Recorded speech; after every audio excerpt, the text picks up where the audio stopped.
Hello बच्चों, welcome back. Arithmetic progression के बाद अब बारी है नेचर के अंदर ऐसी सीरीज को ऑब्जर्व करना जहां पर चीजें कॉमन रेशियो में आगे बढ़ती हैं। मैं कहना चाह रहा हूं कि अब हम लोग एक्सप्लोर करेंगे ज्योमेट्रिक प्रोग्रेशन को और यहां पर देखेंगे कि किस टाइप की सीरीज को हम जीपी कहते हैं और उसका nth टर्म कैसे निकाला जाएगा, जो कि अगेन बहुत इजी सा पार्ट है। सम ऑफ एन टर्म्स को हम लोग डिस्कवर करेंगे एंड देन ज्योमेट्रिक मीन को समझेंगे, जिस तरह से हमने अर्थमेटिक प्रोग्रेशन के अंदर अर्थमेटिक मीन को देखा था। और फिर यहां पर product of N terms of geometric mean को एक्सप्लोर किया जाएगा एंड लास्ट में लॉग वाला एक पार्ट रहेगा, जो कि आपके क्वेश्चंस मैंने जब जेई मेंस और एडवांस के एक्सप्लोर करे तो वहां पर इन चीजों के ऊपर क्वेश्चंस आए थे। तो इन चीजों को एज अ अपॉर्चुनिटी लेकर हम लोग यहां पर एक्सप्लोर करेंगे ताकि क्वेश्चंस के टाइम पर हमें पता हो कि हमें उस सिचुएशन से बात कैसे करनी है थ्रू मैथमेटिक्स। ठीक है, चलो तो अब देखो ज्योमेट्रिकल प्रोग्रेशन होता क्या है। बेसिकली देखो, जब हमने एपी में देखा था कि ऐसे टर्म्स जो आगे की तरफ बढ़ रहे हैं कॉमन डिफरेंस के साथ, कहने का मतलब ये कि अगर पहले ए टर्म है तो उसमें एक एक फिक्स वैल्यू ऐड करने पे अगला टर्म बना एंड देन उसी को दोबारा ऐड किया गया एंड देन उसी को 3 टाइम्स ऐड किया गया एंड सो ऑन। इस तरह की सीरीज को हमने नाम दिया था अर्थमेटिक प्रोग्रेशन। सिमिलरली यहां पर, सिमिलरली नहीं कहूंगा, सॉरी, बट यहां पर अब यहां पर एक दूसरे टाइप की सीरीज को डिस्कवर किया गया जो कि कुछ इस तरीके से थी कि अगर फर्स्ट टर्म आपका ए है, ठीक है, और दूसरा टर्म अगर आपके पास है तो आप यहां पर ए के साथ, ठीक है, किसी एक नंबर को मल्टीप्लाई करो। लेट से मैंने आर को मल्टीप्लाई कर दिया, ठीक है, तो यहां पर जो नेक्स्ट लेटर बनता है वो ए आर बनता है। अब अगला जो नंबर आएगा उसमें वो आपका ए आर, जो इसे प्रीवियस टर्म है उसमें वापस से आर को मल्टीप्लाई करो तो जो बन जाएगा basically A are square. And then similarly A are square में आर मल्टीप्लाई करो तो A are cube and so on. इस तरह की सीरीज को हम लोग कहते हैं ज्योमेट्रिक प्रोग्रेशन, जिसमें कि आपका जो प्रोपगेशन है या फिर जो इंक्रीमेंट है या डिक्रीमेंट है सीरीज में आगे बढ़ने का, वो एक कॉमन रेशियो पे डिपेंड करता है। अर्थमेटिक प्रोग्रेशन के अंदर डिफरेंस डी आएगा, इनके अंदर डिफरेंस डी आएगा, इन दोनों के अंदर डिफरेंस डी आएगा। बट यहां पर अगर आप इनके रेशियोज निकालोगे, जैसे ए आर को अगर आप ए से डिवाइड करोगे तो रेशियो आर आएगा। अगर आप ए आर स्क्वायर को ए आर से डिवाइड करोगे, ए आर स्क्वायर को ए आर से डिवाइड करोगे, दो कंजिक्यूटिव टर्म्स को जब आप डिवाइड करोगे, पीछे वाला पहले न्यूमरेटर में एंड आगे वाला डिनोमिनेटर में, तो देखो अगेन आपको आर मिलेगा। ए आर क्यूब को ए आर स्क्वायर से डिवाइड करोगे तो अगेन आपको आर मिलेगा। तो इस आर को हम लोग कहते हैं कॉमन रेशियो। तो जब कोई सीरीज कॉमन रेशियो के फॉर्म में प्रोपगेट करती है आगे की तरफ, उस टाइप की सीरीज को हम लोग कहते हैं ज्योमेट्रिकल प्रोग्रेशन या फिर ज्योमेट्रिकल सीरीज। तो ये है देखो आपका जीपी। अब इसी के बेसिस पर हम लोगों ने एक पर्टिकुलर सीरीज को नाम दिया कि आज से हम आपको कहेंगे जीपी या फिर ज्योमेट्रिकल प्रोग्रेशन। तो चलो आपको ऑब्जर्व करके आपका nth टर्म हम लोग डिस्कवर करते हैं। ठीक है, तो एक जीपी का nth टर्म अगर मैं डिस्कवर करने जाऊं तो मैं यहां पर क्लियरली देख रहा हूं, ये फर्स्ट टर्म है, सेकंड टर्म है, ये थर्ड टर्म है, ये फोर्थ टर्म है एंड सो ऑन। आगे आप इसी तरह से प्रोपगेट कर रहे हो। फर्स्ट टर्म में भी आप आर लिखो तो यहां पे पावर जीरो लगा दो। फर्स्ट टर्म के अंदर आपकी आर की पावर जीरो दिख रही है, सेकंड टर्म के अंदर आर की पावर वन दिख रही है, थर्ड टर्म के अंदर आर की पावर टू दिख रही है, फोर्थ टर्म के अंदर आर की पावर थ्री दिख रही है। तो nth टर्म के अंदर आपको क्या मिलेगा, n minus one. So nth term will be A are N minus one. So nth term का जो रिलेशन है वो हमने डिस्कवर कर लिया थ्रू ऑब्जर्वेशन, जो कि निकल कर है A R to the power n minus one. So ये वाला पार्ट हमारा देखो इजिली डिस्कवर हो गया। So nth term is A multiply R to the power n minus one और ए क्या है आपका फर्स्ट टर्म है। ठीक है, सिंपल। चलो अब बढ़ते हैं आगे की तरफ। अब देखो एन टर्म्स निकाल लिया, एज यूजुअल हमें सम ऑफ एन टर्म्स की जरूरत पड़ेगी। अब सम ऑफ एन टर्म्स के लिए हमें क्या करना होगा, ऑब्जर्वेशन करनी पड़ेगी। ऑब्जर्व करेंगे, ठीक है, उस सीरीज को जब हम सम के फॉर्म में लिखेंगे, उसको देखेंगे, ऑब्जर्व करेंगे, तो कोई ना कोई आइडिया माइंड में आएगा और उस आइडिया से ही हमें एस एन का रिजल्ट डिस्कवर कर पाएंगे। तो मैं यहां पर लिखता हूं सम ऑफ एन टर्म्स। तो पहला टर्म अगर ए है, दूसरा टर्म ए आर होगा, तीसरा टर्म मेरे पास ए आर स्क्वायर होगा, फिर ए आर क्यूब होगा, plus dot dot dot A R N minus one. ये रहा मेरे पास सम ऑफ एन टर्म्स। अब अगर इसको ऑब्जर्व करना स्टार्ट करें तो देखो बिना ऑब्जर्वेशन के तो कुछ पता नहीं चलता है। हाँ, हम लोगों को बाय डिफॉल्ट पता है कि अगला स्टेप क्या होने वाला है क्योंकि हम वो चीज कर चुके हैं। लेकिन एज अ थिंकर पर्सपेक्टिव से देखें तो हमें जल्दबाजी में ये नहीं करना चाहिए कि बस अच्छा अगला स्टेप देखा, अगला स्टेप देखा, एसएन का फॉर्मूला हमने डिराइव कर लिया। इंस्टेड वी ट्राई कि मतलब आपके पॉइंट ऑफ व्यू से बोल रहा हूं कि आपको क्या करना चाहिए, आपको सोचना चाहिए कि यार मुझे जो निकालना है वो इसका रिजल्ट निकालना है। अब मैं ऐसा क्या सोचूं इसके अंदर कि मैं रिजल्ट को देख पाऊं। डिफरेंट डिफरेंट आइडियाज को अपने माइंड में आने दो। उससे क्या होगा कि आपका ब्रेन उस वक्त सोच रहा होगा और जब ब्रेन सोचता है ना, चाहे रिजल्ट आए या ना आए, आपने एक्चुअली में ना ब्रेन की राइट एक्सरसाइज करी है और उसी एक्सरसाइज से आपके न्यूरॉन सही वे में डेवलप करते हैं और सही डायरेक्शन में आपके न्यूरॉन्स चैनलाइज होते हैं, जो कि आपको आगे चल के एक गुड थिंकर बनाता है। तो थिंकिंग की एक्सरसाइज करनी चाहिए। It's same like as a gym में आप जाते हो, जब हैवी वेट उठाते हो, ठीक है, स्टार्टिंग डेज क्या होते हैं, डिफिकल्ट होते हैं, but after some period of time आप आसानी से बड़े वेट को उठा पाते हो। क्यों? क्योंकि आपके मसल्स उस तरह से डेवलप होने स्टार्ट हो जाते हैं। हमारी बॉडी अपने आप को डेवलप करती रहती है और मसल्स को और न्यूरॉन्स को वो रीजनरेट करती है। इंस्टेड कि हम सॉल्यूशन डायरेक्टली देखें, ठीक है, या फिर उसको याद करें, इट्स टाइम कि ये मेरे लिए एक अपॉर्चुनिटी है सोचने की, तो सोचो और सोचने के बाद यहां पर रिजल्ट तक पहुंचने की कोशिश खुद से करो। सेल्फ लर्नर बनो, सेल्फ डिपेंडेंट बनो, तभी आपकी असली मतलब शिक्षा से जो असली फायदा आपको होगा वो तभी होगा जब आप सेल्फ डिपेंडेंट बनोगे। अब यहां पर भी हम एक स्टूडेंट के पॉइंट ऑफ व्यू से स्टार्ट करते हैं, ठीक है, कि अगर मैं इस सीरीज को देख रहा हूं तो मुझे फर्स्ट इंप्रेशन में तो ये लग रहा है कि यार what I can do is कि मैं ए कॉमन ले लेता हूं, तो ये बन जाएगा 1 + r + r² + r³ + dot dot dot r⁻n−1। पहला इंप्रेशन मुझे ये लग रहा है। अब मैंने ये देखा यार, ओके, 1 + r r² r³, तो यार ये खुद में एक ज्योमेट्रिक प्रोग्रेशन वाली सीरीज बन गई है और अभी तक मैंने एसएन का फॉर्मूला डिस्कवर नहीं किया है, तो मैं इसमें भी आगे नहीं बढ़ पाऊंगा। तो यहां पर तो प्रॉब्लम आ गई।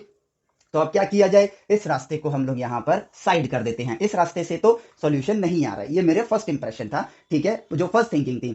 अब मैं इसको देखना स्टार्ट कर रहा हूं, ठीक है, एज ए मैथमेटिशियन मैं सोचूंगा। ऐसा नहीं है कि भाई मेरे पास सब चीज का सॉल्यूशन है। मैं एक फर्स्ट टाइमर के पॉइंट ऑफ व्यू से बात कर रहा हूं कि मेरे पास किसी भी चीज का सॉल्यूशन है, बट हाँ, ये सॉल्व हो चुका है, इसका मतलब सॉल्यूशन को ढूंढने के लिए बस मुझे सही नजरिया बिल्ड करना पड़ेगा। और अभी तक अगर मैं सीक्वेंस में पढ़ाई करता आया हूं तो मैं अपनी प्रीवियस नॉलेज के बेसिस पर अगर सोचना स्टार्ट करूं तो जनरली जब सीरीज आती हैं तो इस तरह से सोचना चाहिए कि चीजें आपस में कटपिट करनी स्टार्ट करें। उससे क्या होगा कि उससे ये होगा, और ये याद करने वाली चीज नहीं, ये सोचने वाली चीज है। इस पॉइंट को पकड़ना कि अगर चीजें आपस में एक दूसरे को कट करेंगी तो कट करने से क्या होगा कि इन दी एंड मेरे पास एक शॉर्ट इक्वेशन बचेगी, अदरवाइज एक लॉन्ग इक्वेशन बन जाएगी। और सीरीज ऑलवेज लंबी होती है तो उसमें कट करना मेरे लिए बहुत बेनिफिशियल होगा। हमने रिलेशन फंक्शंस या फिर जो भी चैप्टर है, बहुत सी जगह क्वेश्चंस के अंदर भी इन चीजों को एक्सप्लोर किया है, तो उस वे में मैं सोचना स्टार्ट करता हूं। और इस वे में मैं क्यों सोच पाऊंगा, क्योंकि मैं ऑलरेडी उसको एक्सप्लोर कर चुका हूं। दैट इज वाई मैं हमेशा कहता हूं कि यूट्यूब पर आपको बेशक वीडियोस मिल जाती होंगी, बट एप्लीकेशन आप लोगों के लिए बेस्ट है, बिकॉज वहां पर आपको चीजें सीक्वेंस के फॉर्म में मिल जाती हैं। और हमने जो लूप होल्स हैं हमारे एजुकेशन सिस्टम के अंदर कि जिन चैप्टर्स को हमें बाद में पढ़ाया जाता है, जिसकी वजह से आगे के चैप्टर्स कनेक्ट नहीं कर पाते हैं, हमने उन चैप्टर्स को सही सीक्वेंस में रखा है ताकि आप लोगों की पढ़ाई सिर्फ एक एग्जाम के लिए ना रहे, बल्कि आप लोगों की पढ़ाई नॉलेज ग्रहण करने के लिए रहे। और अगर आपके पास नॉलेज है तो आपके पास यहां पर सब कुछ है, कोई भी एग्जाम आप क्लियर कर सकते हो बहुत ही आसानी से। क्योंकि मैं हमेशा कहता हूं जेई मेंस और जेई एडवांस टफ नहीं है, इनको टफ हम लोगों ने बनाया है ताकि बस मतलब क्या बोलूं, ये थोड़ा सा सीरियस बात हो जाती है। इस चीज को टफ बनाया गया है ताकि दुनिया गुमराह रहे और एक मार्केट चलता रहे। इस वजह से शॉर्ट में मैंने आपको बता दिया। और हम अपनी गलतियों को सुधारना नहीं चाहते हैं, सारा बोझ बच्चों पे ही डाल के रखना चाहते हैं कि भाई आप ही परेशान हो, ठीक है। तो आप एप्लीकेशन का लिंक आपको डिस्क्रिप्शन बॉक्स में मिलेगा, सीक्वेंस में वहां पर आप चीजों को स्टडी कर सकते हो, ठीक है। अब बारी आती है कि यहां पर अगर मैं सोचूं यार कुछ कटना स्टार्ट हो, तो अगर मैं ऑब्जर्व करूं, ए है, ए मल्टीप्लाई आर है, ए आर स्क्वायर है, ए आर क्यूब है, ठीक है। व्हाट इफ कि मैं इस एस एन के अंदर एक आर मल्टीप्लाई करूं, तो ऑब्जर्व करता हूं, अगर मैं आर सबसे मल्टीप्लाई कर दूंगा तो ए आर आएगा प्लस ए आर स्क्वायर हो जाएगा, ये वाला चीज। फिर अगला हो जाएगा A are cube, A R 4 plus dot dot dot A R N. मैंने कहा ओके। अब मैंने देखा, अब इन दोनों को देखना स्टार्ट किया, ठीक है, तो माइंड में एक चीज आई कि यार अगर मैं इसमें से इसको सब्ट्रैक्ट कर दूं तब तो बड़ी मजेदार चीज क्या होगी कि ये और ये देखो सब्ट्रैक्ट हो जाएंगे, जीरो, ये और ये कट हो जाएगा, ये और ये कट हो जाएगा, ये और ये कट हो जाएगा। सिमिलरली इससे एक पहले वाला टर्म क्या होगा, प्लस में A are N minus one, plus इसमें से ये कट हो जाएगा, बचेगा क्या, सिर्फ फर्स्ट और लास्ट टर्म, फर्स्ट और लास्ट टर्म बचेगा। तो इसी चीज को प्रेरणा लेते हुए इस चीज से हम लोगों ने लास्ट क्या किया, S N minus R S N कर दिया। और यहां पर देखो क्या आएगा, ये माइनस में आ जाएगा, तो ये सारे देखो आपके माइनस बन जाएंगे, ठीक है, ये सब आपका माइनस हो गया, एंड यहाँ पे भी माइनस, यहाँ पे भी माइनस। तो व्हाट यू सी इज यहाँ पे चीजें आपस में डिडक्ट हो रही हैं, एंड फाइनली आपके पास बचा यहाँ पर a minus a multiply R to the power n। And अब मजेदार बात पता है क्या है कि आप एस एन को कॉमन ले सकते हो, तो एस एन आपने सम ऑफ एन टर्म्स आपने कॉमन लिया, यहां बचा 1 माइनस आर, और यहां पर a कॉमन लिया 1 minus R to the power n। then Sn will be a bracket multiply 1 minus r to the power n divided by 1 minus r, and Sn का formula आ गया, ठीक है। अब पता है एक सच्चाई आप लोगों को और बताना चाहता हूं, हम लोगों को कई जगहों पर तो इतना बुरा हाल हो गया है कि मतलब उनको इतना ज़्यादा याद कराने की आदत डलवा दी है कि यहाँ पर ना हम लोग इसमें भी कंफ्यूज हो जाते हैं कि यहाँ पर अगर मैं इसी फॉर्मूले को लिख दूं a r to the power n minus one divided by r minus one, ठीक है। बच्चे इसमें भी उनको एक ऐसा एनवायरमेंट दे दिया गया है, स्कूल में मैं बात कर रहा हूँ, काफ़ी मतलब जो गवर्नमेंट स्कूल्स वगैरह इस तरह का है, तो प्राइवेट स्कूलों में भी ऐसा होता है कि वो इसमें और इसमें भी कंफ्यूज हो जाते हैं। अब सोचो कितना बुरा हाल होगा, इसमें और इसमें भी कंफ्यूज हो जाते हैं। लेकिन अगर हम सोचें तो सिंपली आर एन, इसमें से माइनस कॉमन लिया, इसमें से माइनस कॉमन लिया और ये वाला पार्ट आ गया। सो हम इन दो चीजों में क्यों कंफ्यूज हो रहे हैं, ये दोनों तो सेम टू सेम है, बस सोचने की ही तो बात है। सोचने की हैबिट अगर डेवलप नहीं हो रही है तो यकीन मानो पढ़ाई का कोई फायदा नहीं है, ठीक है। नंबर्स आ भी गए ना तो भी कोई फायदा नहीं है, क्योंकि एक अच्छी जॉब से आप लाइफ में कुछ हासिल नहीं करोगे, लाइफ को अपनी लाइफ बस काटोगे। लेकिन एक एंटरप्रेन्योर बन के, एक बिजनेसमैन बन के, ठीक है, चैलेंजेस भरी लाइफ होगी आपकी, या फिर अपने सपनों को अचीव करने के लिए जो आपको मेहनत करोगे, उन चीजों वाली जो लाइफ होती है ना, वो बड़ी इंजॉयबल लाइफ होती है, वो बड़ी मजेदार लाइफ होती है। वहां पे स्ट्रगल भी अपना होता है और अचीवमेंट भी अपनी होती है। बट जॉब के अंदर क्या होता है, स्ट्रगल हमारा होता है बट अचीवमेंट किसी और की होती है। ये भी एक परम सत्य है, इस बात को समझो। ये नहीं कह रहा है कि भाई जॉब्स एकदम फालतू की चीज है, जिसकी जैसी रिक्वायरमेंट होती है उसके हिसाब से वो काम करता है। लेकिन हम जॉब्स के पीछे तब जाते हैं जब हम सेल्फ डिपेंडेंट नहीं बन पाते हैं, जब हम सेल्फ कैपेबल नहीं होते हैं, then we go for jobs. और जॉब्स के लिए क्यों प्रिपेयर करना है, prepare for the better life, prepare for to become an entrepreneur, scientist, innovator, creator और अ सक्सेसफुल पर्सन। उसके लिए क्यों नहीं प्रिपेयर करना है, जब मैं दे रहा हूं अपने 25 साल लाइफ में कामयाब बनने के लिए, अपने आप को कामयाब होने के लिए। So why should I settle for a job just to, क्या बोलूं मैं, अपनी लाइफ को काटने के लिए। ठीक है, चॉइस हमारे ऊपर है ना, हम अपनी लाइफ को काटने के लिए क्यों प्रिपेयर कर रहे हैं, हम अपनी लाइफ जीने के लिए अपने आप को प्रिपेयर क्यों नहीं कर रहे हैं। तो बस इसीलिए थिंकर बनोगे तो लाइफ में हर प्रॉब्लम के सॉल्यूशन सोच पाओगे, ठीक है। और जब सोच पाओगे तो प्रॉब्लम्स को हटा पाओगे, और जब प्रॉब्लम्स ही नहीं होंगी तो आप खुद ब खुद कामयाब इंसान बनना स्टार्ट हो जाओगे, ठीक है। सो फाइनली हम लोगों ने एस एन का रिलेशन ढूंढा, जो कि आया first term multiply one minus R to the power N divided by one minus R, ठीक है। अब अगर मैं यहां पर इसी चीज को देखूं, ऑब्जर्व करूं, तो यहां पर जो मेरा रेशियो है आर, अगर मैं एपी को देखूं, A are square A are cube dot dot dot A R N minus one, तो आर की वैल्यू वन से बड़ी भी हो सकती है और वन से छोटी भी हो सकती है, ठीक है। तो यहां पर आ गया if R is greater than one then S N will be A one minus R N divided by one minus R, ठीक है। And if R is less than one then also, ठीक है, एस एन का formula यही रहने वाला है। अब मैं क्यों बोल रहा हूं ऐसा, इसके पीछे मैं रीजन बताता हूं, ठीक है। मैंने ऐसा इसलिए बोला, बच्चे इसमें भी याद करना स्टार्ट कर देते हैं, एनवायरमेंट ही ऐसा बन गया है। उसमें क्या होता है, if R is less than one तो बच्चों को याद कर लेना है कि ए अपॉन में वन माइनस आर फॉर्मूला है, और अगर आर ग्रेटर देन वन है तो ये फॉर्मूला याद कर लेते हैं। और ये यहां पर इंस्टेड ऑफ याद करना, अगर हम सोचें, ठीक है भाई, nth टर्म तक अगर आपको ऐड करना है, आर की वैल्यू लेस देन वन होने से R to the power N आपका जीरो तो नहीं हो जाता ना, R to the power N zero तो नहीं हो जाता। मान लो आर की वैल्यू 0.99 है और एन की वैल्यू 10 है, तो क्या ये आपका जीरो हो गया? नहीं हुआ। हमने सोचा नहीं, हमने याद किया। एंड देन जब हम क्वेश्चन करेंगे तो नंबर आएंगे ही नहीं। बट अगर हम थिंकर हैं तो हम ऐसी गलती करेंगे ही नहीं। अपनी सेल्फ स्टडी के टाइम पर ही हम इन चीजों को ऑब्जर्व करके निकालेंगे, और जब ऑब्जर्व करके निकालेंगे तो हम एक सही पाथ पर आगे बढ़ रहे होंगे और हमको पता होगा कि ऐसा क्यों हो रहा है, तो गलती होने के चांसेस ऑलमोस्ट नेग्लिजिबल हो जाते हैं, ठीक है। तो यहां पर आता है कि अगर एन टर्म्स का आपको सम निकालना है, आर चाहे ग्रेटर देन वन हो चाहे लेस देन वन हो, फॉर्मूला यही रहेगा।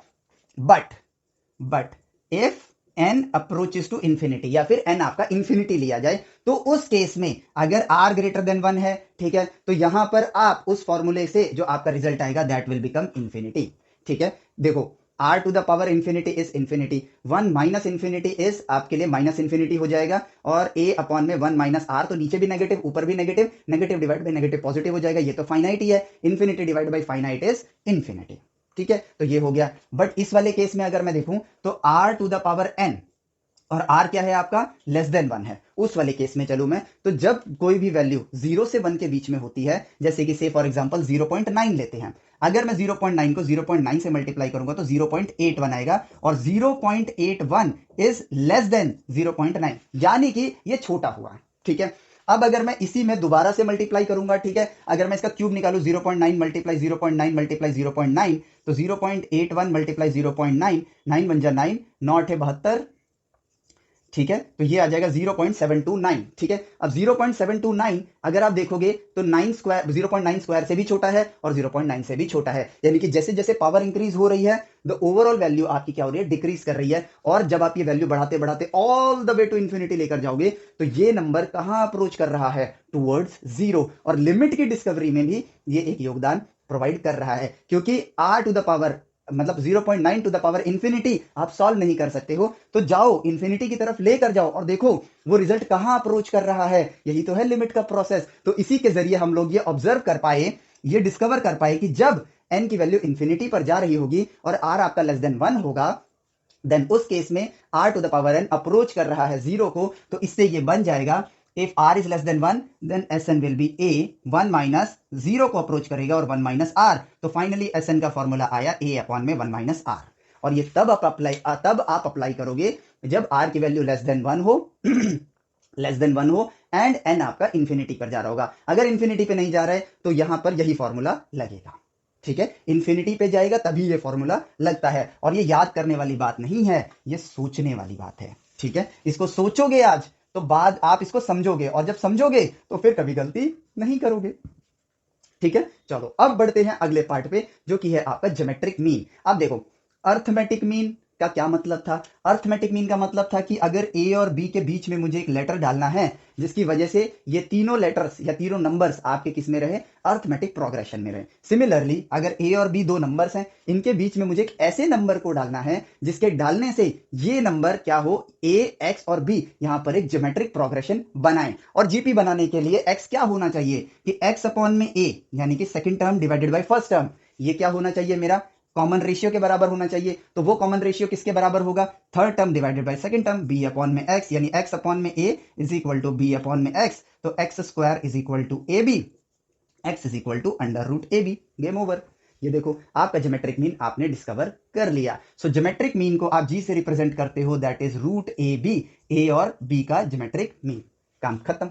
ठीक है, अब देखो इसी से आगे बढ़ते हैं। हमने सोचना सीख लिया है तो देखो चीजें कितनी फास्ट फास्ट हो रही हैं। अब बढ़ते हैं आपके n number of geometric means अगर आप ऐड करना चाहो तो। N number of geometric means क्या है कि पहला टर्म ए है और यहां पे सेकंड टर्म आपका बी है लेकिन अब इसके बीच में आपको एन नंबर ऑफ टर्म्स को ऐड करना है जिससे कि पूरी सीरीज आपकी ज्योमेट्रिक प्रोग्रेशन में रहे। तो आपने यहां पर पहला टर्म ऐड किया x1 x2 x3 dot dot dot dot dot xn और इसके बाद आ गया आपका b। तो देखो यहां पर टोटल नंबर ऑफ टर्म्स कितने बन जाएंगे, x तो आपके n है और a और b मिला लिया तो n+2 टर्म्स बन जाएंगे। यानी कि हम सिर्फ बात ही तो कर रहे हैं परिस्थिति से, और क्या कर रहे हैं। अब अगर मैं पहले टर्म को देखूं तो अगर फर्स्ट टर्म मेरा a है तो सेकंड टर्म मेरा क्या होना चाहिए, ar। थर्ड टर्म क्या होना चाहिए, ar स्क्वायर, ar क्यूब। और इस बार x1 जो है उस देखो x1 क्या है, ar की पावर 1, x2 क्या है, ar की पावर 2, x3 क्या है, ar की power 3। Similarly dot dot dot dot dot xn क्या होगा, ar to the power n और यहां पर आ जाएगा b। तो ये रहे देखो आपका वो ज्योमेट्रिक प्रोग्रेशन और ये रहे वो आपके n ज्योमेट्रिक मीन्स जिनकी मदद जिनका मैं क्या कहूं जिनको यहां पे डालने से ये पूरी की पूरी सीरीज क्या रहेगी आपकी, ये पूरी की पूरी सीरीज रहेगी आपकी ज्योमेट्रिक प्रोग्रेशन में। ठीक है, अब यहां पर एक चीज, अगर ये टर्म ARN है तो b क्या होना चाहिए, ARN+1। अगला टर्म क्या होगा, ARN+1 जिसकी वैल्यू क्या है, b है। तो यहां पर रिलेशन निकलता है ARN+1 is equal to b। क्योंकि देखो आपको जो नंबर्स ऐड करने हैं, a तो पता है आपको लेकिन r नहीं पता है ना। अगर n number of geometric means आपको डालने हैं तो यहां पर आपको r की वैल्यू भी तो पता होनी चाहिए, तो आप उसको b से निकाल सकते हो। और ये हमने बनाया थोड़ी, डिस्कवर हुआ कि अगर यहां पे n ज्योमेट्रिक मीन्स डाले हैं तो अगला क्या होगा, ARN+1। और ARN+1 किसके इक्वल है, ARN+1 आपका b के इक्वल है। और यहां से आप r निकाल सकते हो, RN+1 is b upon a, so r will be b upon a to the power 1 upon n+1। And आपने r की वैल्यू ढूंढ ली। अगर आपको n ज्योमेट्रिक मीन्स डालने हैं, here you go। और अगर आपको यहां पर देखो जब सिर्फ एक ज्योमेट्रिक मीन डालना हो, एक ज्योमेट्रिक मीन डालना हो तो n की वैल्यू क्या होगी, 1। और उस केस में ज्योमेट्रिक मीन क्या आया था, रूट ए बी। ठीक है, रूट ए बी आया था। चलो अब r की वैल्यू देखते हैं, r is equal to B upon a to the power 1 upon 1+1 2। तो ये बन जाएगा रूट b अपॉन में a, root b upon a बन गया। तो पहला टर्म आपका ए था, दूसरा टर्म आपका बी था और यहां पर अगला टर्म क्या था, ए आर होगा क्योंकि एक ही डालना है आपको। ठीक है, एक ही डालना है तो ये हो गया ए, आर की वैल्यू क्या है, रूट बी अपॉन ए। तो ये बन गया देखो root A B, a comma root A b comma b, और यही था आपका ज्योमेट्रिक मीन। ठीक है, देखा, यानी कि ये फॉर्मूला हम लोगों ने सही डिस्कवर किया है और यही है आपकी आर की वैल्यू, जिसकी मदद से आप एन ज्योमेट्रिक मीन्स डाल सकते हो। और सबसे बड़ी बात, इनके ऊपर क्वेश्चंस आते हैं। जनरली ये नहीं आता है, product of N terms of geometric mean आता है, तो हम उसी को देखते हैं, एन ज्योमेट्रिक मीन्स को ऐड करने को। तो भाई आपने ज्योमेट्रिक मीन तो देख लिया, एन ज्योमेट्रिक मीन्स पहला ए है और फिर आएगा a are square dot dot dot dot dot A R n and then b आएगा। ठीक है, तो मैं यहां पर एक डबल डैश वाला रीजन बना देता हूं, यानी कि ये सारे क्या है, ज्योमेट्रिक मीन्स हैं। अब जो क्वेश्चंस आते हैं उनके बेसिस पर हमने देखा कि product of N geometric means के ऊपर क्वेश्चन आते हैं, तो यहां पर हम क्या करते हैं, इन सारे ज्योमेट्रिक मीन्स को मल्टीप्लाई कर देते हैं और ऑब्जर्व करेंगे कि क्या आ रहा है, ए r multiply a are square multiply a are cube dot dot dot multiply a are n. अगर आप ए देखोगे तो कितने ए है, यहां पर एन नंबर ऑफ एज हैं, तो ए को एन टाइम्स मल्टीप्लाई किया गया, यानी कि A to the power N. Multiply R को देखो, अगर आर की सबकी अलग अलग पावर है तो आर का क्या हो जाएगा, आर टू द पावर क्या हो जाती है, ऐड हो जाती है, 1 + 2 + 3 + dot dot dot till n. और ये आ गया आपके पास रिजल्ट। ये क्या है, अर्थमेटिक प्रोग्रेशन है, जिसको हम ऑलरेडी सॉल्व कर चुके हैं, A to the power N R, ये बन जाएगा आपका N multiply N plus 1 whole divided by 2। ये आ गया, और आर हम ऑलरेडी ढूंढ चुके हैं, that is B upon A to the power 1 upon N plus 1। So अब आर की वैल्यू यहां पे पुट करते हैं, A to the power N, ठीक है, और आर क्या है मेरे पास, B upon A to the power 1 upon N plus 1 to the whole power N multiply N plus 1 divided by 2। अब देखो, पावर की पावर मल्टीप्लाई हो जाती है, तो यहां पर आ जाएगा आपके लिए A to the power N B upon A to the power N multiply N plus 1 divided by 2 times N plus 1, और ये देखो कट गए। ठीक है, अब देखते हैं क्या बनता है, A N B upon A to the power N divided by 2। इसमें भी पावर एन है, इसमें भी पावर एन है, तो आप क्या कर सकते हो, ए, ठीक है, b upon A to the power 1 upon 2 to the whole power n ले जाओ। और अब देखो ये क्या बन गया आपके लिए, ए रूट बी अपॉन में ए, इसको कट करोगे तो ये रूट ए बन जाएगा, और इसकी होल पावर क्या है आपके पास, एन है, तो ये बन गया root A B to the whole power N.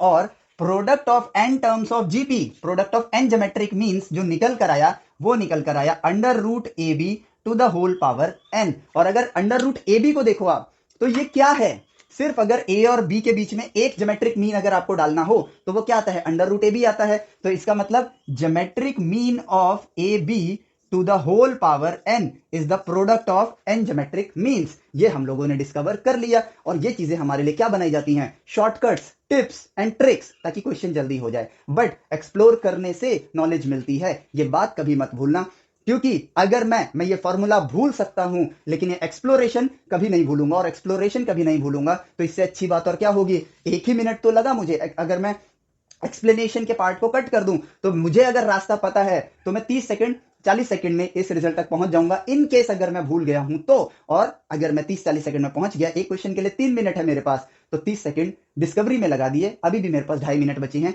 इसको डिस्कवर करने के बाद तो क्वेश्चन वैसे 30 सेकंड में हो जाना है, तो फिर प्रॉब्लम क्या है। ठीक है, तो ये रहा आपका प्रोडक्ट ऑफ ज्योमेट्रिक मीन। ठीक है, और हर लेक्चर के बाद आपको सेल्फ स्टडी करनी चाहिए इन्हीं सब चीजों की, और सेल्फ इन चीजों को डिस्कवर करना चाहिए। जब हमने रास्ता देख लिया है कि किस रास्ते पे चलना है, इंस्टेड कि आप उन चीजों को याद करो, इट्स बेटर कि आप उस पाथ को सेल्फ एक्सप्लोर करो, ऑब्जर्व करो, डिस्कवर करो, और सही learning low, the right way of education अपनी हैबिट में लेकर आओ। ठीक है, चलो अब ये जो लॉग वाला पार्ट है, इस पर क्वेश्चंस आते हैं, और हम लोग कहते हैं कि यार ये तो ट्रिकी पार्ट है, ये ट्रिकी क्वेश्चंस पूछ रहे हैं। ठीक है, अब कहने का मतलब ये है कि लॉग पे ऐसे क्वेश्चंस आते हैं, ठीक है, कि अगर ए बी सी, ये एक वन ऑफ द क्वेश्चन था जो जेईई एडवांस में आया था, ईयर मुझे याद नहीं है, और क्वेश्चन में ऐसे ही कुछ दिया हुआ था, ए बी सी सबके सब ग्रेटर देन 1 है, ऐसे इस तरीके से क्वेश्चन था, क्वेश्चन याद नहीं है, बट हाँ लॉग के ऊपर क्वेश्चन आते हैं। ठीक है, if a b c d e are in GP, then log A, log B, log C, log D, log E are in ऐसी तरह था AP, GP, HP, नन, या फिर AGP लिखा हुआ था, AGP लिखा हुआ था। ठीक है, चलो, तो इस तरह से क्वेश्चन थे, इस क्वेश्चन को देखते ही समझ आ गया, और इस चीज के लिए तो हमें सिर्फ एक स्टेटमेंट मिलती है बुक के अंदर। ठीक है, और वो स्टेटमेंट बुक के अंदर क्या होती है कि अगर ABCD आपका GP में है तो log A, log B, log C, log D, log E आपका AP में होगा। सिर्फ ये स्टेटमेंट मिलती है। इट मीन्स कि मेरे पास 2 रास्ते हैं, याद कर लो, भूल जाऊंगा, ऑब्वियस सी बात है, कितने टाइम याद रहेगा। आप एक हफ्ता जैसे दूसरा चैप्टर पढ़ना स्टार्ट करोगे आप भूल जाओगे, ठीक है, इट्स बेटर 10 मिनट दे देता हूं इसको एक्सप्लोर करने के लिए, एक्सप्लोर करता हूं। लॉग तो मैं ऑलरेडी जानता हूं क्या होता है, क्योंकि हम एक्सप्लोर कर चुके हैं।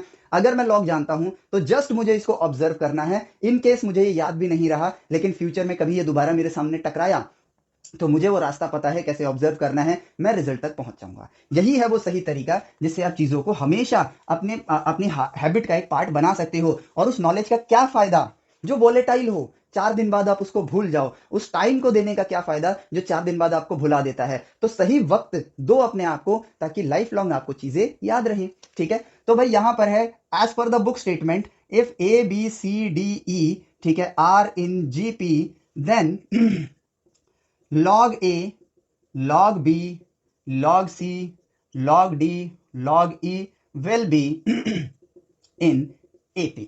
ठीक है, ये आपका AP में होगा।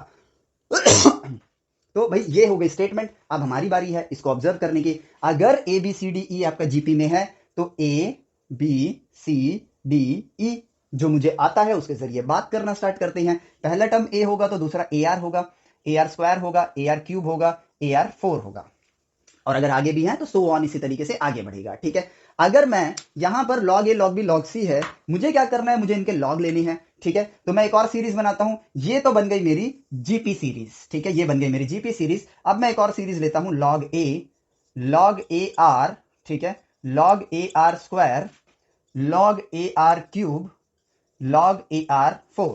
Okay done. तो भाई जो log के बारे में जानता हूं उसके जरिए आगे बढ़ते हैं। ये बन जाएगा log A, log A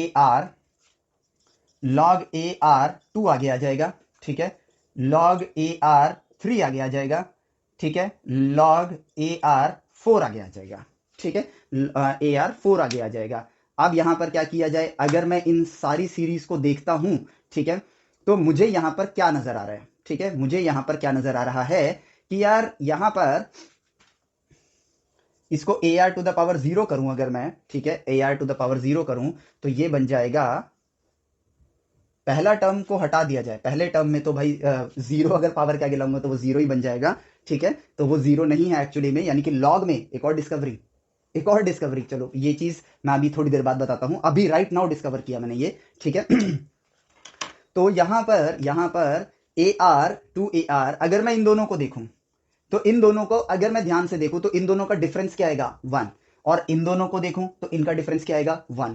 इन दोनों को देखूं तो अगेन इनका डिफरेंस क्या आएगा, 1, क्योंकि log AR है, log AR है, 4 माइनस 3 1 होगा, यानी कि log AR, सॉरी, इनका डिफरेंस आएगा log AR, इनका डिफरेंस आएगा log AR, इनका डिफरेंस आएगा log AR, यानी कि ये सीरीज पूरी की पूरी क्या बन गई मेरी, AP में, क्योंकि देखो यहां पर डिफरेंस सेम आ रहे हैं। डिवाइड करके तो हम कुछ कर ही नहीं सकते, 2 log AR अपॉन में log AR अगर मैं करता हूं तो रेशियो आएगा कितना, 2। अगर 3 log AR divide by 2 log AR करता हूं तो रेशियो आएगा 3/2। तो पहले 2 रेशियो आ रहा था, अब 3/2 रेशियो आ रहा है, तो रेशियो सेम नहीं है। इट मींस ये जीपी तो नहीं रहा, लेकिन डिफरेंस आपको सेम नजर आ रहा है, तो ये एपी है। बचा मेरे पास ये फर्स्ट टर्म। ठीक है, बचा मेरे पास ये फर्स्ट टर्म। तो फर्स्ट टर्म को अगर मैं देखूं, log AR minus log A, ठीक है, log AR minus log A, अगर मैं इसको देखता हूं तो ये बन जाता है log, फर्स्ट टर्म को अगर मैं छोड़ दूं, यहां पे मेरे को सेम कॉमन डिफरेंस नजर नहीं आ रहा है। ठीक है, सेम कॉमन डिफरेंस नजर नहीं आ रहा है, लेकिन लेकिन लेकिन मजेदार पार्ट, मैं एपी को देखो यहां पर ना एक कंफ्यूजन क्रिएट हो सकती है, लेकिन हम होने नहीं देंगे क्योंकि हम ऑब्जर्वर हैं। ठीक है, A R to the power 0, तो मैं 0 आगे ले लेता हूं और यहां पर ये ए आर बन जाता है 1 माइनस 0। इस क्या बन जाएगा आपके लिए, सेम कॉमन डिफरेंस आएगा। बट जो मैंने कहा था ना अभी डिस्कवरी हो गई है, वो पार्ट क्या है, आप ऐसा कर नहीं सकते हो, आप ऐसा कर नहीं सकते हो। या फिर आप इसको लो कि भाई ये ए आर से शुरू करो। ठीक है, इसको ए आर 1 लो, इसको ए आर 2 लो, इसको a are 3 low, A R इसको 2 लो, इसको 3 लो, इसको 4 लो, इसको 5 लो। अब ये सीरीज आपकी जीपी है, तो ये पूरी सीरीज आपकी क्या बन गई, एपी बन गई। हाँ, ये ऐसा आप इसलिए नहीं कर सकते हो, क्यों नहीं कर सकते हो, रीजन कि अगर यार आपने log A लिया है, लेट से log 4 लिया है आपने, ठीक है, तो यार आप अगर देखा जाए तो आप इसमें लिख सकते हो मल्टीप्लाई 1 टू द पावर 0, और 1 टू द पावर 0 का मतलब 1 ही होता है, और 1 मल्टीप्लाई 4 क्या होता है, 4 ही होता है। तो इस हिसाब से ये बन जाएगा log 4, ठीक है, टाइम्स ये sorry log 4 plus log 1 to the power 0, और यहां पर ये 0 आगे आ जाएगा और ये बन जाएगा अगेन आपका log 4। ओके, आप कर सकते हो, यानी कि मैंने गलती करी है। Okay, I made a mistake, sorry. ठीक है, देखा ऑब्जर्वेशन का अच्छी चीज दिखा रहा हूं मैं आपको। मैंने गलती करी, लेकिन इस बात की मुझे खुशी हो रही है कि यस मैंने गलती करी। ठीक है, और इससे मुझे सही रास्ता मिल गया, ऑब्जर्वेशन का फायदा। एक्चुअली में ये r⁻² आगे नहीं ला सकता मैं, ये मेरी मिस्टेक है, क्योंकि भाई a की पावर में 2 नहीं है ना, a की पावर में 2 नहीं है। तो ये देखो ये क्या बनेगा, log a plus log r। ठीक है, अब यहां पर बनेगा, देखो इसका पार्ट क्या बनेगा, log a plus log r square. ठीक है, और ये बनेगा log a plus log r cube, और इसके आगे बनेगा log a plus log r 4। अब आपका ये a 1 2 3 4 आगे आएगा। ठीक है, और देखो रिजल्ट फाइनली क्या आ रहा है, रिजल्ट फाइनली क्या आ रहा है कि अगर आप इन दोनों टर्म्स को देखो, ठीक है, इन दोनों टर्म्स को देखो, जैसे कि अब जो ये 2 है इसको आगे ले आते हैं, log a plus log r, ऐसे ब्रैकेट में लिखेंगे ताकि इजी हो। ठीक है, log a plus 2 log r। ठीक है, log a plus 3 log r। ठीक है, log a plus 4 log r। ठीक है, ये रहा। अब देखो, अब ये मैंने अलग अलग टर्म्स के फॉर्म में मैंने लिख लिया। अब इस सीरीज को ऑब्जर्व करते हैं। ठीक है, एक बड़ी मजेदार चीज बताता हूं आपको। ठीक है, जब हम ऑब्जर्व कर रहे होते हैं ना, और हम किसी एक पॉइंट पे अटकते हैं, तो वो हमें चीख चीख कर एक बात बोल रही होती है कि कुछ तो गलती कर रहे हो तुम। ठीक है, अब देखो घुमा फिरा के चीजों को सही बताया जा सकता है। ठीक है, जिससे कि गलत नॉलेज मिल सकती है, बट इट्स बेटर ना कि हम उस गलती से सीखें, ना कि उस गलती को सही में ट्रांसफॉर्म करने की कोशिश करें। और अब देखो वहां पे जो सीख हमने ली, देखो फॉर्मूला अगर याद होता, इससे एक सबसे बड़ी सीख लो, अगर मैं सिर्फ फॉर्मूला ओरिएंटेड यहां पे कर रहा होता काम, ठीक है, तो मैंने जो मिस्टेक करी ना, वही मिस्टेक मेरी कंटिन्यूएशन में बढ़ती। ठीक है, क्योंकि मैंने जो फॉर्मूला अप्लाई किया वो बाई चांस मैंने गलत अप्लाई कर दिया। ठीक है, लेकिन क्योंकि मैं एक ऑब्जर्वर था, मैं इस चीज से यहां पे गलती ने ही मुझे वो रास्ता दिखा दिया कि सही क्या करना है। और याद है, ओ मैंने यहां पर ए आर जब मल्टीप्लाई में था मैंने 2 आगे ले आया, बट वो ए की पावर 2 नहीं था। यानी कि जब आप गलती करोगे ना, बट ऑब्जर्वेशन के रास्ते में गलती कर रहे होगे, ऑब्जर्व करके आपने कोई गलती कर दी होगी, तो वो ऑब्जर्वेशन आपको सही रास्ता भी दिखा देती है। इसीलिए मैं कहता हूं हमेशा observation is the first step towards right education. ठीक है, तो देखो उसी ने मेरा काम किया और यहां पे मुझे सही रास्ता मिल गया। अब अगर मैं देखूं भाई, रेशियो में तो कुछ मतलब नहीं है, इसको इससे डिवाइड करूं क्या मतलब जो रिजल्ट आएगा और इसको इससे डिवाइड करूं तो डिफरेंट रिजल्ट आएगा, मतलब जीपी तो नहीं है। अब इसमें से इसको माइनस करते हैं, इसमें से इसको माइनस करते हैं, तो log a plus log r minus log a is equal to simply log r। तो इन दोनों का जो सब्ट्रैक्शन होगा, मतलब ये पहले फिर माइनस ये बनेगा सिंपली log r। ठीक है, अब इन दोनों का सब्ट्रैक्शन देखते हैं, log a से log a कट जाएगा, 2 log r minus log r is log r। 3 log r minus 2 log r होगा, log a कट जाएगा, इन दोनों का सब्ट्रैक्शन log r, और इन दोनों का सब्ट्रैक्शन log r। अब भाई यहां पर अगर आप ध्यान से देखोगे, ठीक है, तो अगर log a, और वैसे भी हम इस तरह भी देख सकते थे, अगर ये फर्स्ट टर्म है तो ये है a प्लस log r, अगर आपका d है, ये है a प्लस 2d, ये है a प्लस 3d, ये है a plus 4d dot dot dot so on. It means कि अगर a b c d e आपके जीपी में है, तो आपका log a log b log c log d log e will be in arithmetic progression.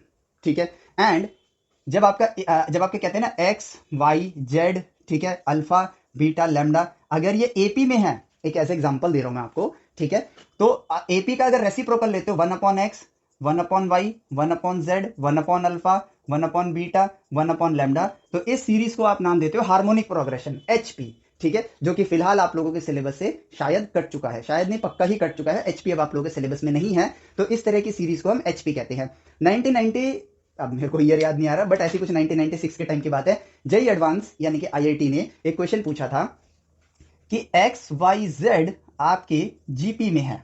ठीक है, और तो फिर 1/1 plus l n x, 1/1 plus l n y, 1/1 plus l n z किस में होंगे, एपी जीपी एचपी।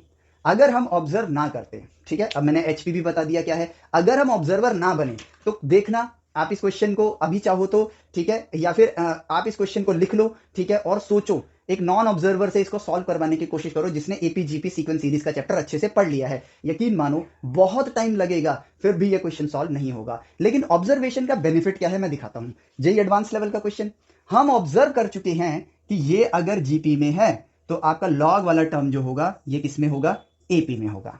ठीक है, यानी कि अगर मैं सिर्फ इसको देखूं ln x ln y ln z, ये तीनों किसमें हैं, एपी में हैं। और अगर एपी वाले टर्म में आप कोई भी एक कांस्टेंट नंबर ऐड कर दो, ठीक है, मान लो एक्स वाई जेड आपका एपी में है, तो कॉमन डिफरेंस ये होता है प्लस वन कर दो, प्लस वन कर दो, प्लस वन कर दो, प्लस वन कर दो, प्लस वन या प्लस वन, इन सब में ऐड कर दो, स्टिल ये एपी में रहेंगे, क्योंकि कॉमन डिफरेंस में तो कोई फर्क नहीं आएगा, जितना इसमें ऐड हुआ उतना ही अगले टर्म में ऐड कर दिया, तो डिफरेंस अभी भी वही है, तो ये स्टिल एपी में, चाहे टू टू ऐड कर दो, सब में फर्क नहीं पड़ेगा। इट मीन्स ये पूरा का पूरा क्या है, एपी है।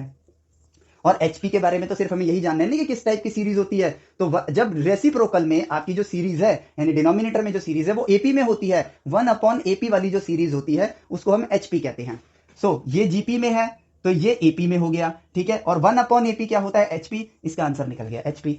एक्सप्लोरेशन का फायदा, ऑब्जर्वेशन का फायदा, आपके वो क्वेश्चन जिनको कहा जाता है कि यार 5-5 मिनट ले लेंगे, वो 30-30 सेकंड में किए जा सकते हैं। ऑब्जर्वेशन ही वो रास्ता है जिनके जरिए आप वक्त भी बचाओगे और अपने आप को कामयाब इंसान भी बनाओगे, और सिर्फ एक आईआईटी में नहीं जाओगे, आप एक्चुअली में अपने आप को रियल लाइफ के लिए प्रिपेयर कर रहे होगे, जो कि एजुकेशन आपको दे सकता है ना, सही मायने में जो पावर आपको दे सकता है वो ग्रहण कर पाओगे ऑब्जर्वेशन के जरिए। सिर्फ याद करके एक इंस्टीट्यूशन में पहुंचना लाइफ का एम नहीं होना चाहिए, उस इंस्टीट्यूशन को यूज करना है अपने बड़े एम को अचीव करने के लिए। इस तरह के आपकी लाइफ में थॉट होने चाहिए, ठीक है।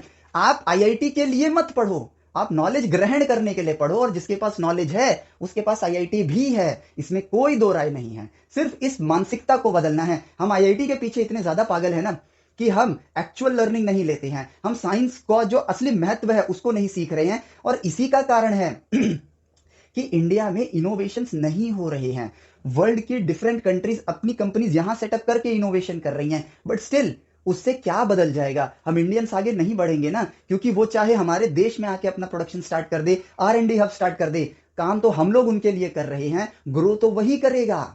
इस छोटी सी बात को समझो, हमारे देश की इकोनॉमी कैसे ग्रो करेगी, जब हम अपने देश के लिए इनोवेट करेंगे, और जिसपे पूरा संसार डिपेंड करेगा। आप यकीन मानो इतना तगड़ा सक्सेस हमें मिलेगा जिसकी कोई सीमा नहीं होगी, ठीक है। जितने भी सक्सेसफुल लोग हैं वो इनोवेटर्स हैं या क्रिएटर्स हैं, उस पर दुनिया डिपेंडेंट है। इट्स ऑल अबाउट सिंपल सा फाइनेंस का नॉलेज है, जितने लोग आप पर डिपेंड करेंगे उतने ज्यादा रिच आप बनोगे, एज सिंपल एज दैट, ठीक है। यही मनी का सिंपल मतलब एमबीए का पूरा मूलभूत सिद्धांत इसी के अंदर छुपा हुआ है।